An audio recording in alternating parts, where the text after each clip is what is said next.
ازيكم حبايبي، عاملين ايه؟ يا رب تكونوا بخير. النهارده هنعمل سمك بطريقه سهله وسريعه.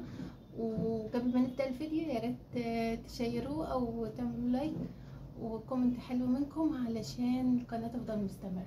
تعالوا نبدا الفيديو ونشوف هنعمل ايه مع بعض. هنا معايا سمكيه كبيره تيجي يعني اكتر من نص كيلو. غسلها كويس. طريقه غسل السمك عندكم على القناه بتاعتي، وعامله لها فتحات كده من هنا ومن هنا علشان التتبيله تدخل جواها. هنا معايا ليمونه، طماطمايه يعني يجوا 3-4 طماطمايه، يجوا اكتر من ربع كيلو طماطم مقطعه صغير صغير. معايا فلفل احمر وفلفل اخضر، ده فلفل عادي على فكره بس هو لونه كده. عايزاه حار براحتك، عايزاه بارد براحتك، بس هو السخن بيبقى لذيذ. انا حتى السخن بصراحه يعني يجوا 3-4 قرون كبار فلفل مقطعاهم. جزرايه كبيره برضو مقطعه صغير. هنا معايا بصل يجي ربع كيلو بصل، ده اللي فرمناه وشلناه قبل كده عندكم الفيديو على القناه بتاعتي. بصلايه كبيره تيجي ربع كيلو مفرومه وناعم. 10 فصوص توم برضو مدقوقين ناعم، برضو انا عملت الفيديو ده قبل كده معاكم على القناه. وهنا معايا ايه تاني؟ معلقه كبيره كزبره، معلقه كبيره كمون، معلقه صغيره شطه، معلقه نص معلقه فلفل اسود، والملح على حسب الرغبه. هخلط كل التتبيله دي كلها مع بعضها وهرجع معاكم نشوف هنعمل ايه تاني. هحط له ملح. الملح براحتكم انتوا تحطوا كده يعني على حسب ما انتوا بتحبوا. في ناس بتحب ملح قليل، في ناس بتحب كتير، على حسب براحتكم انتوا تحطوا ايه. هلخبطهم كلهم وهرجع. هاي يا بنات كده انا لخبطت كل المقادير بتاعتها على بعضها. حطيت الملح، حطيت معلقه صغيره ملح يعني، انتوا حسب براحتكم يعني. احط كده، احاول ادخل من التوابل من الخلطه بتاعتي دي جوه السمكه في الفتحات من هنا ومن هنا، عامله لها فتحات صغيره.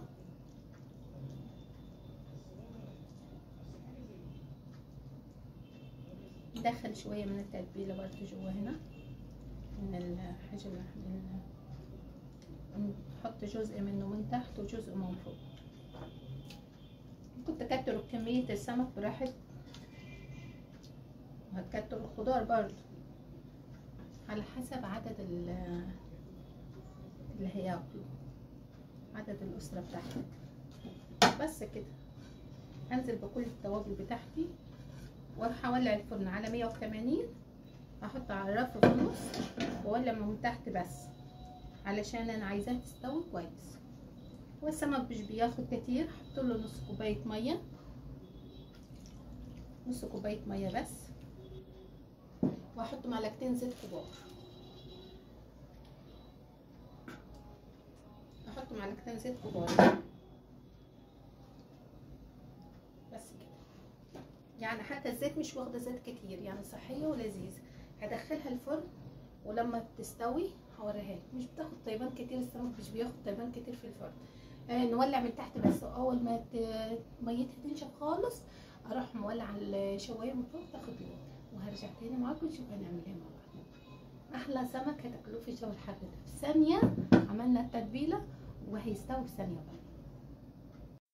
عبالة ما السمك بتاعنا يستوي في الفرن تعالى نعمل شويه رز صياديه حكايه. هنعمل عباره عن ايه بنات؟ عباره عن بصلايه صغيره فرماها ناعم وفصين توم، يعني يجي اما تدوقيهم يجوا معلقه صغيره توم مدقوق. هعملهم احط لهم معلقتين زيت كبار وهخليهم لغايه ما لونهم يبقى ذهبي على النار. بعد كده نشوف هنرجع مع بعض هنعمل ايه. بصي بنات، بصوا لونها بيجي، بص هو مش احمر بس ذهب بسيط يعني، شايفين لونها بيجي كده. هعمل ايه دلوقتي؟ هحط كوبايه رز، هنزل الرز بتاعي ونفس الكوبايه اللي انا عملت بيها الرز هعمل بيها الميه. يعني كوبايه الرز ليها كوبايه ونص ميه بس، لما مش هحط الميه دلوقتي غير لما يدي لون ايه، يتغير لون الرز معايا. في ناس بتغسل الرز وبتحطه، بس انا النوع اللي عندي دوت عادي ما يتغسلش فيه حتى عادي. انا هجلبها كده. هحط لها ايه في الوقت ده؟ احط ربع معلقه فلفل اسود، ربع معلقه صغيره فلفل اسود، وهحط نص معلقه كمون، نص معلقه صغيره كمون، ونص معلقه صغيره كزبره، نفس التوابل اللي احنا حطيناها في السمك. وايه تاني؟ هنزود عليها الكركم، احط نص معلقه كركم. الكركم فوائده حلوه، بيدي لون لذيذ. نص معلقه صغيره كركم. والملح برضو على حسب ما انت تحبي، تحطي الملح وتشوفي براحتك وظبط الملح على حسب ما انت تحبي. هقلب على النار يا بنات لغايه ما لون الرز بتاعي يتغير، وهرجع معاكم نشوف هنعمل ايه تاني. هي بنات الرز بتاعي بصوا لازم تحمروه يدي اللون ده، يعني الرز يبقى لونه ذهبي كده لذيذ، لازم تحمروه يبقى سامعين صوته لونه بيتغير. ريحه التوابل مع التحمير بتكون تحفه. الكوبايه الرز بتاعتي دي هحط لها بنفس الكوبايه كوبايه ونص ميه، ويا ريت ميه تكون سخنه. ادي حطينا كوبايه وده النص، وهروح احطه على النار، واول ما بيغلي بهدي النار خالص زي شمعة كده لغايه ما يستوي معايا، تدوقي الملح وتظبطيه دلوقتي في الوقت ده. حابه تحطي شطه براحتك، مش حابه خلاص. انا هحط ربع معلقه صغيره شطه، انت دي اختيار براحتك. اسيبه لما يستوي، هنرجع نشوف السمك بتاعنا ونشوف الرز الصيدلي اللذيذ ده. بس يا بنات السمك بتاعي اللذيذ ده انا طلع من الفرن، بصوا في منتهى الجمال ازاي، خطير تحفه. شايفين شكله؟